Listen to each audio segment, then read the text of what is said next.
Hello everyone, welcome back to my YouTube channel. मैं हूं professor Nilesh Anandwani. आज हम बायोमोलिक्यूल जो चैप्टर है, chapter number 9 from 11th standard CBSE का, उसमें से प्रीवियस ईयर्स क्वेश्चन देखने वाले हैं फ्रॉम 2017 टू 2021। इन 4 सालों में जितने भी नीट एग्जाम में क्वेश्चन पूछे गए हैं बायोमोलिक्यूल चैप्टर से, वो आज हम डिस्कस करेंगे। मैं आपके सामने क्वेश्चन रखूंगा, उसके 4 ऑप्शन होंगे। हर क्वेश्चन हर क्वेश्चन के लिए आपको मैं ऑलमोस्ट 30 सेकंड दूंगा और उन 30 सेकंड के बाद मैं आपको उस क्वेश्चन को एक्सप्लेन भी करूंगा। आइए चलिए स्टार्ट करते हैं क्वेश्चन नंबर 1। ये देखिए आपके सामने क्वेश्चन है, which one of the following statement is correct with reference to enzyme. ये नीट 2017 में पूछा गया क्वेश्चन है। आपके सामने ऑप्शन है, holoenzyme is equal to apoenzyme plus coenzyme. Option B, coenzyme is equal to apoenzyme plus holoenzyme. Option C, I mean to say third, holoenzyme is equal to coenzyme plus cofactor. And option D, apoenzyme is equal to holoenzyme plus coenzyme. आपका समय शुरू होता है अब।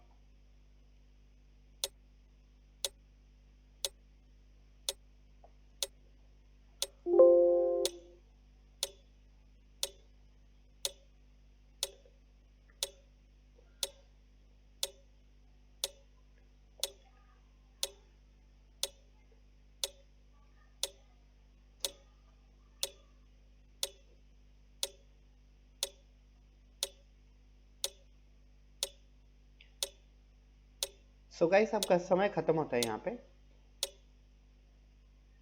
ये देखिए आपके सामने 4 ऑप्शन थे। अब मैं आपको बताता हूँ। ये देखिए कोएंजाइम जो होते हैं, कोएंजाइम एक अगर आप ये देखो, कोएंजाइम ऑर्गेनिक मॉलिक्यूल होते हैं और ये जो मॉलिक्यूल होते हैं, coenzymes are actually organic molecule and they are non protein. जब कोएंजाइम जितने भी आपके सामने आपको पता है, विटामिन ए है, बी है और बी की काफी सारी फैमिली है, B1, B2, B3, B5, B6, B7, B9, B12, ये सब कोएंजाइम होते हैं। तो जब कोएंजाइम एपोएंजाइम के साथ बाइंड होता है तब जाके एक एक्टिव एंजाइम बनता है। मतलब क्या बनता है?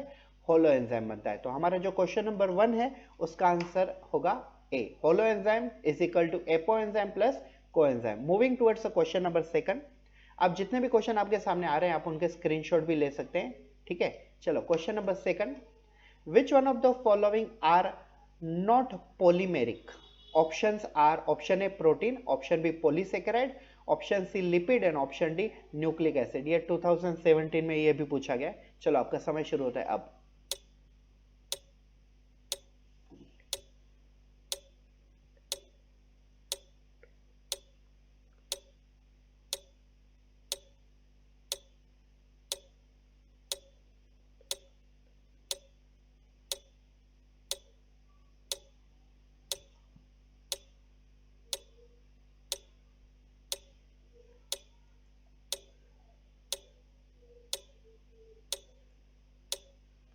सो गाइस, ये देखिए आपके सामने क्वेश्चन में ये पूछा गया कि इन चारों में से कौन सा पॉलीमेरिक नहीं है।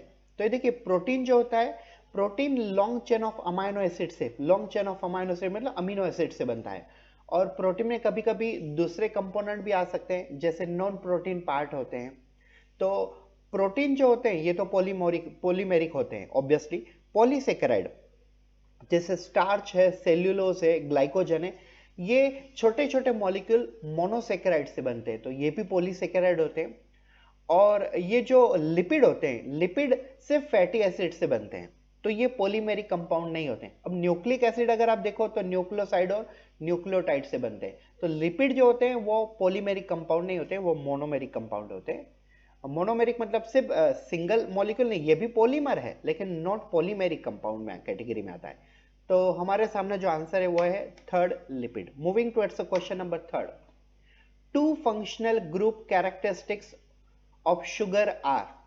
नीट 2018 में पूछा गया क्वेश्चन ये। ऑप्शन है hydroxyl and methyl group, option B carbonyl and methyl group, option C carbonyl and hydroxyl group, option D means carbonyl and phosphate. ये 1 2 3 4 आप ABCD भी कंसिडर कर सकते हो। चलो आपका समय शुरू होता है अब। गाइस, अगर आपने कार्बोहाइड्रेट के बारे में थोड़ा बेसिक नॉलेज होगा आपको, तो आपको इजीली इसका आंसर आ जाएगा कि कार्बोहाइड्रेट के अंदर 2 फंक्शनल ग्रुप होते हैं। वो कौन से होते हैं आपको यहाँ पे बताना है।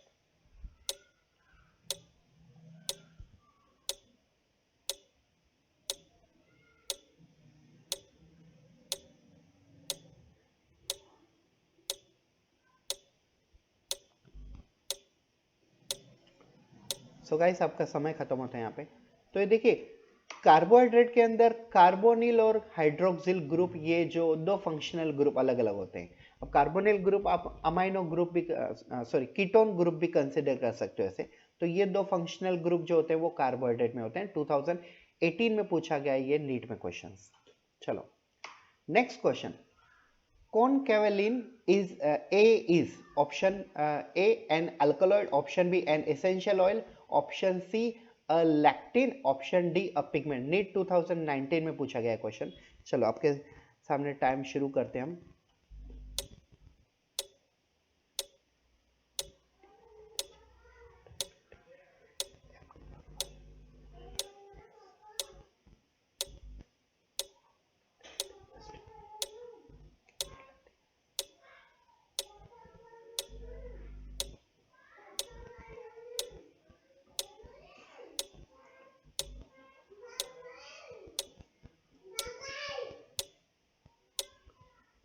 सो गाइस आपका समय खत्म होता है यहाँ पे। तो देखिए को कैवलिन ए जो होता है वो एक लैक्टिन होता है। अब ये लैक्टिन क्या होते हैं मैं आपको बताता हूँ।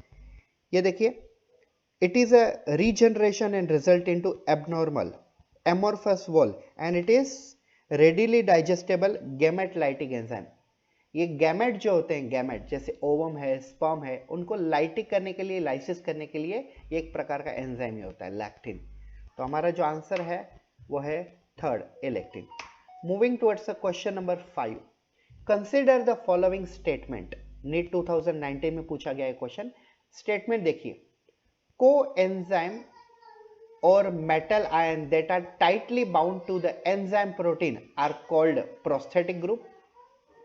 Statement B, a complete catalytic activity enzyme with its bound prosthetic group is called apoenzyme। तो आपके सामने ऑप्शन क्लियर है, आप ऑप्शन ये दिए ही हुए। चलो आप इसका आंसर निकालिए। मैं आपको इसके लिए 45 सेकंड देता हूं, थोड़ा बड़ा क्वेश्चन है इसके लिए।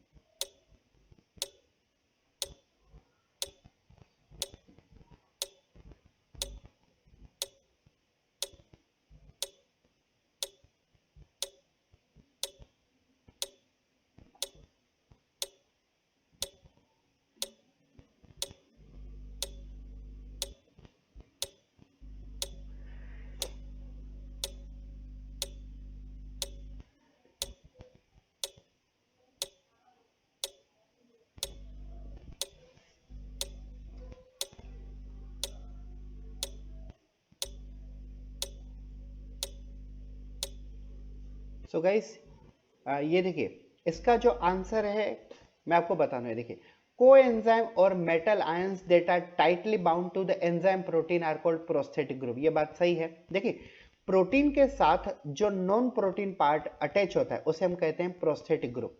तो एंजाइम भी एक प्रकार का प्रोटीन ही है, ठीक है। और एंजाइम के साथ अगर कोएंजाइम अटैच होता है तो कोएंजाइम को हम क्या कहेंगे, प्रोस्थेटिक ग्रुप कहेंगे। तो ये फर्स्ट वाला स्टेटमेंट तो बिल्कुल ही सही है। Statement B, a complete catalytic active enzyme with its bound prosthetic group is called apoenzyme। मतलब catalytic enzyme plus prosthetic enzyme, उसे एपोएंजाइम नहीं कहते, ठीक है, उसे हेलो एंजाइम कहते हैं। तो हमारा जो स्टेटमेंट सेकंड है वो फॉल्स है। तो हमें ऐसा सिलेक्ट करना है, A is correct and B is wrong, both A and B are true, wrong, A is true but B is false. तो ये वाला हमारा सेकंड वाला जो है वो करेक्ट आ जाएगा। Yes. Question number 6, which of the following glucose transporter is insulin dependent। Glucose transporter मतलब क्या होता है, GLU मतलब ग्लूकोज, T मतलब ट्रांसपोर्टर। तो ये चार चार ट्रांसपोर्टर होते हैं, ठीक है।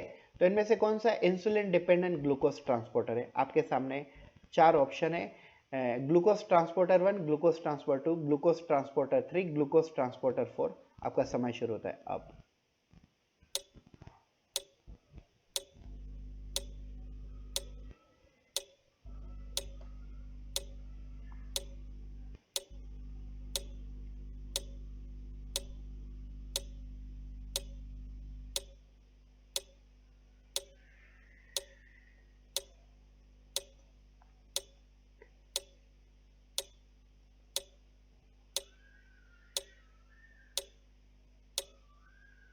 सो guys your time up now. तो देखिए जो ग्लूकोज ट्रांसपोर्ट फोर्थ होता है वो इंसुलिन डिपेंडेंट होता है, तो हमारा आंसर है 4। Question number 7, identify the basic amino acid from the following. ये नीट 2020 में पूछा गया क्वेश्चन है। Option A lysine, option B valine, option C tyrosine, option D glutamic acid. आपका समय शुरू होता है अब।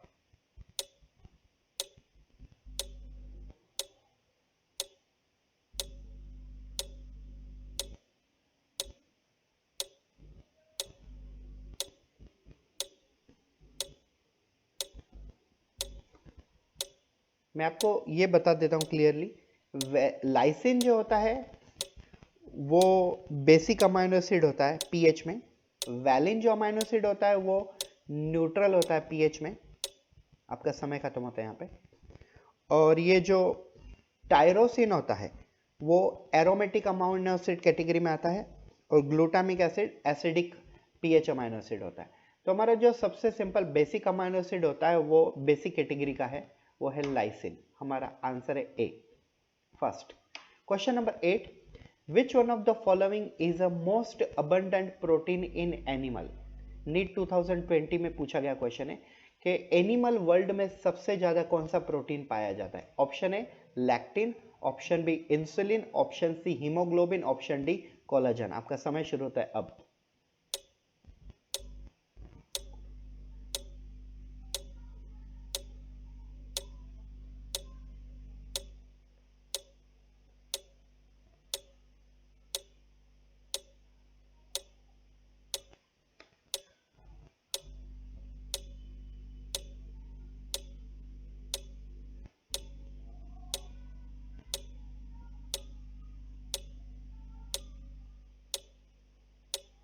So guys your time up now. ये देखिए एनिमल वर्ल्ड में सबसे ज्यादा पाए जाने वाला अगर कोई प्रोटीन होगा तो वो होता है कोलाजन प्रोटीन। मैं आपको थोड़ा और डिटेल में समझा देता हूँ कि कोलाजन प्रोटीन कौन से अमाइनो एसिड से बना होता है। जनरली कोलाजन प्रोटीन एक स्पेसिफिक अमाइनो एसिड होते हैं उनके अंदर चेन में, जैसे ग्लाइसिन है, प्रोलिन है, हाइड्रोक्सी प्रोलिन है और अर्जिनिन है। ये वाले प्रोटीन, ये वाले अमाइनो एसिड मिल के कोलाजन प्रोटीन बनता है, और कोलाजन प्रोटीन एनिमल वर्ल्ड में सबसे ज्यादा पाया जाता है। चलो next question number 9, match the following. Match the following NEET 2020 में पूछा गया क्वेश्चन है। इनिबिटर ऑफ कैटालिटिक एक्टिविटी, उसके सामने ऑप्शन, ये एक्चुअली ऑप्शन है 1 2 3 4। Resin, possess peptide bond, malonate, cell wall material in fungi, chitin, secondary metabolite, collagen. आपके सामने ऑप्शंस है। मैं आपको इसके लिए 45 सेकंड देता हूं, आप प्रॉपरली मैच कर लीजिए। देखो मैच द पेयर करने का सबसे बेहतरीन ऑप्शन, बेस्ट ऑप्शन क्या होता है कि आपको कम से कम 2 तो मैच मिलना ही चाहिए, 2 तो आपको पता होना ही चाहिए। जैसे मैं आपको एक क्लू दे देता हूं, ठीक है। Cell wall material in fungi is chitin, ये सी का थर्ड के साथ ही है।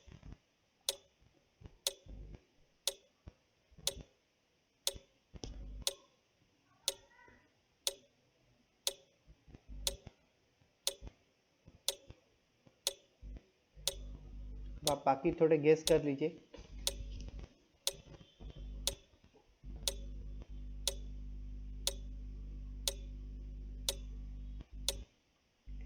एक और मैं आपको ऑप्शन बताता हूँ।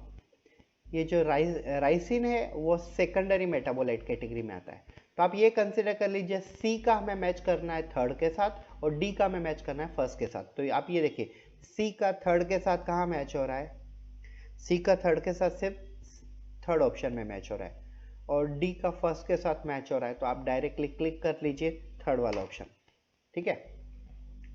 तो देखिए थर्ड वाले ऑप्शन में और क्या है, इनिबिटर ऑफ कैटालिटिक एक्टिविटीज है malonate and possess peptide bond. तो पेप्टाइड बॉन्ड किस में होगा, 2 अमाइनो एसिड को अगर आपको ज्वाइंट करना होगा तो कौन सा बॉन्ड लगेगा आपको, पेप्टाइड बॉन्ड। और अमाइनो एसिड को ज्वाइंट करने के बाद क्या स्ट्रक्चर बनता है, प्रोटीन बनता है। तो कोलाजन प्रोटीन है, तो बी का हमारा फोर्थ के साथ मैच हो जाएगा। तो बिल्कुल सा हमारा एकदम परफेक्टली आंसर निकल के आ गया है। चलो क्वेश्चन नंबर 10। गाइस मैं आप सभी लोगों से रिक्वेस्ट करना चाहूंगा कि अगर आप हमारे चैनल पर नए हो और ऐसे ही वीडियो आप चाहते हो नीट से रिलेटेड, तो प्लीज़ हमारे चैनल को सब्सक्राइब कर लीजिए और बेल आइकन दबाना ना भूलिए, ताकि हमारी हर वीडियो सबसे पहले आपके मोबाइल में, आपके स्क्रीन पे, आपके सामने हो। Identify the substances having glycosidic bond and peptide bond respectively in their structure। NEET 2020 में पूछा गया, आपको ये ढूंढना है कि इन चारों में से ग्लाइकोसिडिक बॉन्ड सबसे पहले किस में आता है और पेप्टाइड बॉन्ड किस में आता है। तो आपको, आपके सामने ऑप्शन है A cellulose and lecithin, option B inulin and insulin, option C chitin and cholesterol, option D glycerol and trypsin. Guys मैं आपको 30 सेकंड देता हूं इसके लिए। आपको लॉजिक क्या लगाना है, ग्लाइकोसिडिक बॉन्ड कहां पे होगा, ग्लाइकोसिडिक बॉन्ड शुगर में होगा, और बेसिकली पेप्टाइड बॉन्ड कहां होगा, पेप्टाइड बॉन्ड प्रोटीन में होगा। तो आपको ये ढूंढना है कि पहला शुगर होना चाहिए और दूसरा प्रोटीन होना चाहिए।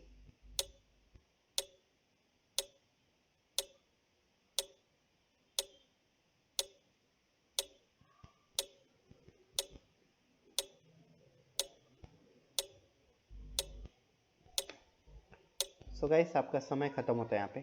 ये देखिए गाइस, सेल्यूलोज शुगर है लेकिन लेसिथिन प्रोटीन नहीं है। हमें पहला शुगर चाहिए और दूसरा प्रोटीन चाहिए। इन्यूलिन जो है वो है शुगर है, और इंसुलिन क्या, इंसुलिन एक हार्मोन है, लेकिन ये जो इंसुलिन हार्मोन होता है वो अमाइनो एसिड से बनता है, तो ऑब्वियसली ये प्रोटीन हुआ।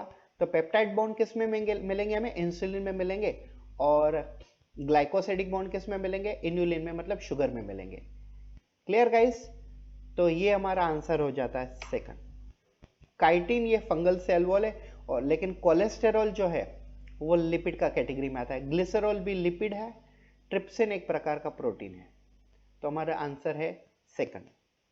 Question number 11, the enzyme enterokinase help in conversion of, NEET 2020 में पूछा गया question. Option A caseinogen into casein, option B pepsinogen into pepsin, option C protein into polypeptide, option 4 trypsinogen into trypsin. आपका समय शुरू होता है अब।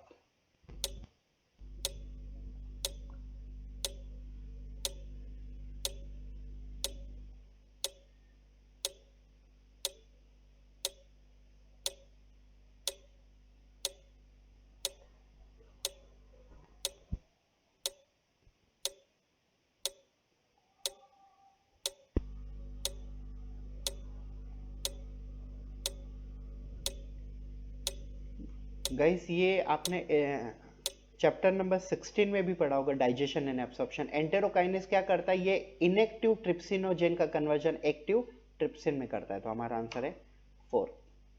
Question number 12, which of the following are not secondary metabolite in plants. Option A rubber and gums, option B morphine and codeine, option C amino acid and glucose, option C vinblastine and curcumin. आपका समय शुरू होता है अब। 2021 में पूछा गया question है ये नीट में।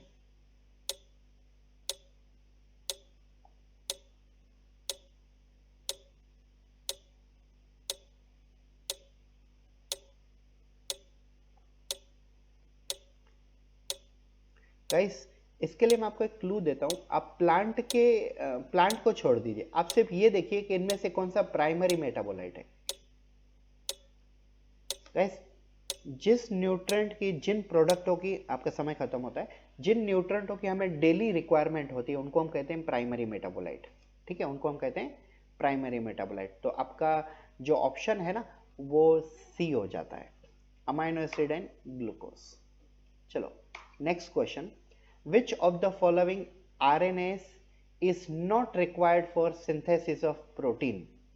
इनमें से कौन सा ऐसा आरएनए है जो प्रोटीन सिंथेसिस में यूज नहीं आता।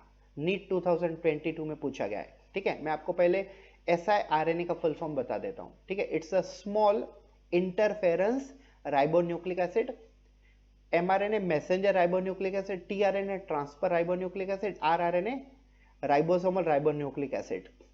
ठीक है, तो एक्चुअली गलती क्या हो गई यहाँ पे, ये स्मॉलर इंटरफेरेंस आरएनए यहाँ पे लिख दिया गया है, ये एक्चुअली यहाँ पे इसका full form siRNA means smaller interference RNA. तो आप ये चीज को कंसिडर कर लीजिए, ये मेरी मिस्टेक है। फोटोशॉप में जब मैं क्वेश्चन बना रहा था ये मुझसे गलती हो गई होगी। तो ये स्मॉल इंटरफेरेंस आरएनए यहाँ पे है। ठीक है, चलो आपका समय शुरू होता है अब। गाइस एकदम सिंपल है, एकदम सिंपल है। आपको पता है प्रोटीन सिंथेसिस में कौन कौन से आरएनए होते हैं? जो आरएनए प्रोटीन सिंथेसिस नहीं करता वो आपके क्लियर है, आपके सामने ही है।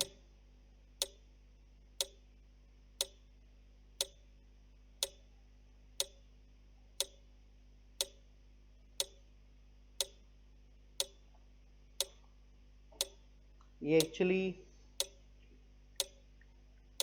बायोमोलिक्यूल से तो रिलेटेड है ही, लेकिन मोस्ट प्रोबेबली ये जेनेटिक्स से भी रिलेटेड है, मॉलिक्यूलर बेसिस ऑफ इनहेरिटेंस से रिलेटेड। तो गाइस सिंपल लॉजिक है, small interference RNA is not engage in the protein synthesis, whereas mRNA जो होता है वो डीएनए के अंदर में से आता है ट्रांसक्रिप्शन, और एमआरएनए टीआरएनए जब मिलते हैं तब ट्रांसलेशन होता है, और वो होता है आरआरएनए के ऊपर। तो हमारा आंसर है A. Question number 14, with regards to insulin, choose the correct option. Option A, C peptide is not present in matured insulin. अब ये जो क्वेश्चन है ना, chapter number 12 from the 12th standard CBSE biotechnology and its application से भी match होता है, क्योंकि ये जो ऑप्शन फर्स्ट वाला दिया हुआ है या तो इंसुलिन के बारे में ऑप्शन दिए हुए हैं, ऑलमोस्ट ये 12th स्टैंडर्ड में चैप्टर नंबर 12 में दिया हुआ है बायोटेक्नोलॉजी एंड इट्स एप्लीकेशन में। Option B, option B, I mean to say statement B, the insulin produced by rDNA technology has C peptide. Statement C, the pro-insulin has C peptide. Statement D, a peptide and B peptide of insulin are interconnected by disulfide bridges. तो आपके सामने option है, चलो मैं आपको 45 second देता हूं इसके लिए, आप निकाल लीजिए इसका आंसर।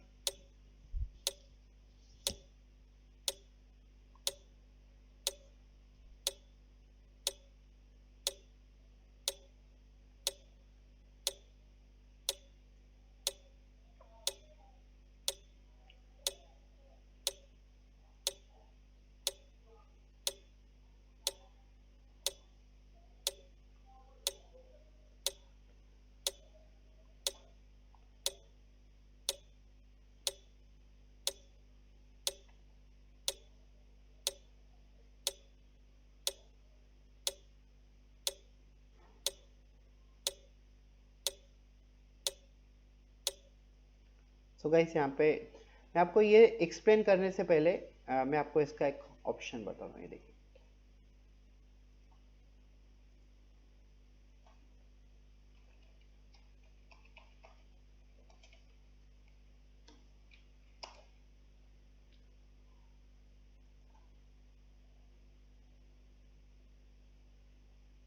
गाइस देखो ये वाली जो डायग्राम है ये हमारी एनसीईआरटी में दी हुई है। तो जो मैच्योर इंसुलिन होता है ना, उसमें ए और बी चेन होती है, ठीक है, सी चेन निकल जाती है। और अब ये डायग्राम देखिए, ये देखिए ये है ए बी और सी चेन। ये डी वाली कहां से एक्चुअली दिखा रहे हैं, ये देखिए डायग्राम में ए बी और सी चेन। तो जब इंसुलिन प्रॉपरली बन जाता है ना, तो उसमें सी चेन जो होती है वो निकल जाती है। और आरडीएनए टेक्नोलॉजी में यहाँ पे स्टेटमेंट क्या दे रहे हैं, देखिए, C peptide is not present in mature insulin, तो ये वाला स्टेटमेंट बिल्कुल सही है, ठीक है। सेकंड क्या दे रहे हैं, the insulin produced by rDNA technology means recombinant DNA technology है सी पेप्टाइड, तो ये बिल्कुल गलत है। आरडीएनए टेक्नोलॉजी होने के बाद भी सी पेप्टाइड नहीं होता है, तो ए ऑप्शन सही है, बी ऑप्शन गलत है। सी स्टेटमेंट देखिए, द प्रो इंसुलिन है सी पेप्टाइड, करेक्ट है। इंसुलिन जब तक प्रॉपरली बन नहीं जाता तब तक उसे हम कहते हैं प्रो इंसुलिन, तो ये देखिए ये प्रो इंसुलिन है।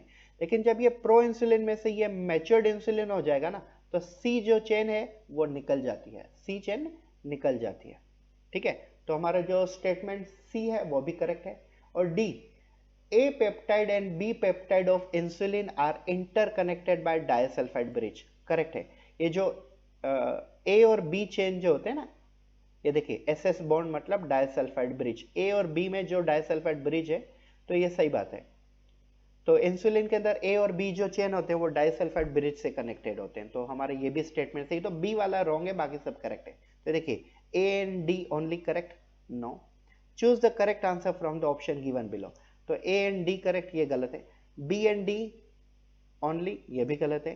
बी एंड सी, बी तो एक्चुअली आएगा ही नहीं, कहीं पे भी नहीं आएगा। तो ये देखिए A then C and then D correct. हमारा बी वाला आंसर जो है ऑप्शन जो है वो रॉन्ग है, तो हमारा आंसर है D. Question number 15, which of the following factor is not favourable for formation of oxyhaemoglobin. ठीक है, ऑक्सीहीमोग्लोबिन से रिलेटेड कौन सा फेवरेबल मॉलिक्यूल नहीं है। विच of the following factor is not favourable for formation of oxyhaemoglobin. तो ये जो क्वेश्चन दिया हुआ है, ये क्वेश्चन थोड़ा बहुत मतलब बायोमोलिक्यूल से रिलेट करता है, लेकिन मैक्सिमम ये किससे रिलेट करता है, chapter number 17 from 11th standard, breathing and exchange of gases. तो इनमें से कौन सा ऐसा फैक्टर है जो हीमोग्लोबिन ऑक्सीहीमोग्लोबिन फॉर्मेशन में इन्वॉल्व नहीं है। इन्वॉल्व नहीं मतलब कौन सा फेवरेबल फैक्टर नहीं है। तो ऑप्शन है high potential of oxygen, option B low temperature, option C less hydrogen ion concentration, and D high potential of a carbon dioxide. It's a, you can say partial pressure or potential one and the same thing. चलो आपका समय शुरू होता है अब। 30 second दे रहा हूं मैं आपको गाइस इसके लिए।